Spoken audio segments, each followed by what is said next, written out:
하나님께서는 시내산에서 십계명을 주셨습니다. 이스라엘 백성에게 10가지 계명을 주셨는데 그것은 일종의 헌법과도 같은 것이라 말할 수 있습니다. 우리나라도 헌법이 있지만 그 헌법에 따른 다른 법률들이 많이 있습니다.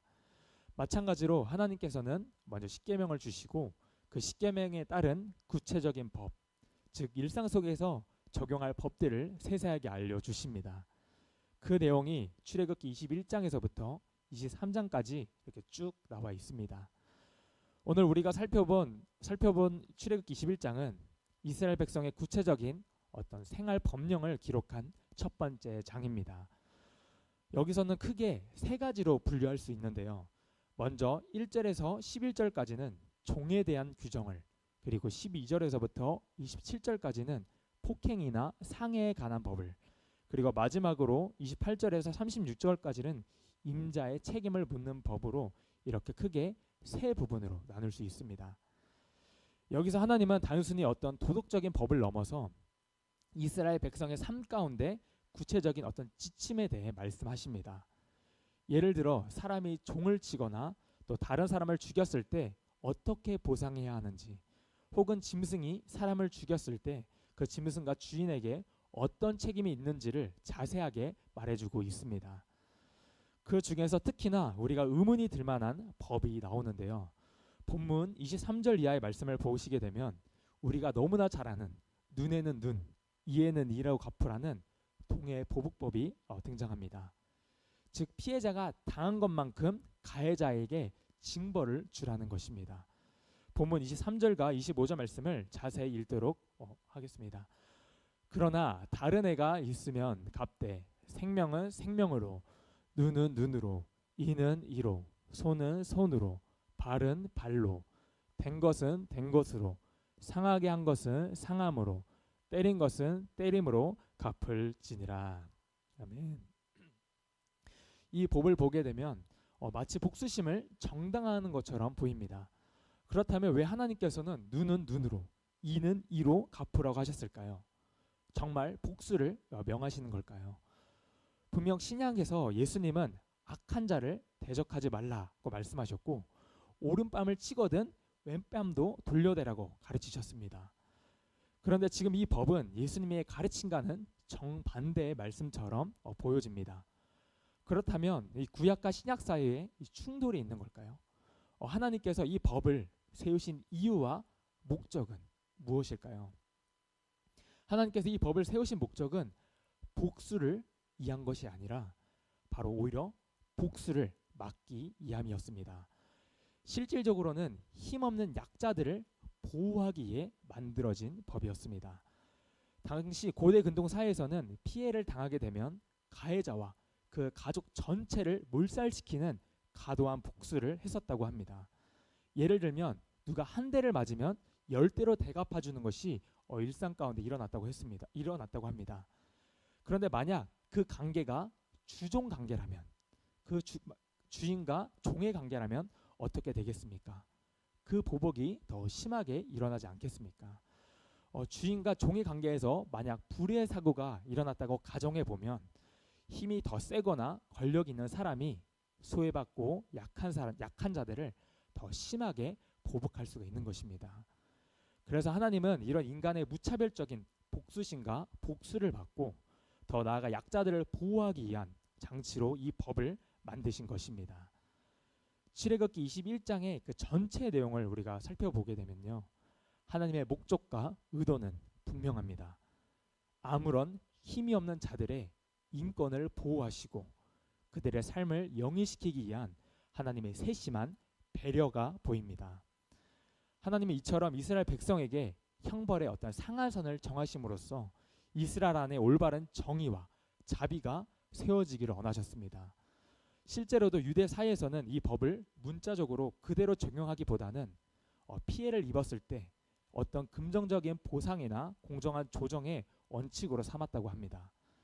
그런데 신약에 와서 예수님은 이 율법을 마태복음 5장에서 인용하시면서 오히려 우리에게 더 높은 차원에 이르기를 원하십니다. 마태복음 5장 38절과 44절 말씀을 함께 읽겠습니다. 마태복음 5장 38절에서 44절입니다. 또 눈은 눈으로 이는 이로 갚으라고 하였다는 것을 너희가 들었으나 나는 너희에게 이르노니 악한 자를 대적하지 말라.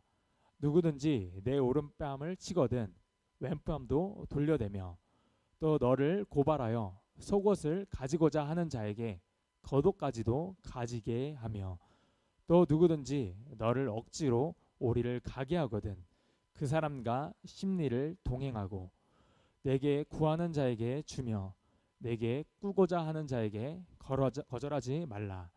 또 내 이웃을 사랑하고 내 원수를 미워하라 하였다는 것을 너희가 들었으나 나는 너희에게 이르노니 너희 원수를 사랑하며 너희를 박해하는 자를 위하여 기도하라. 아멘. 이것이 바로 하나님의 본심입니다.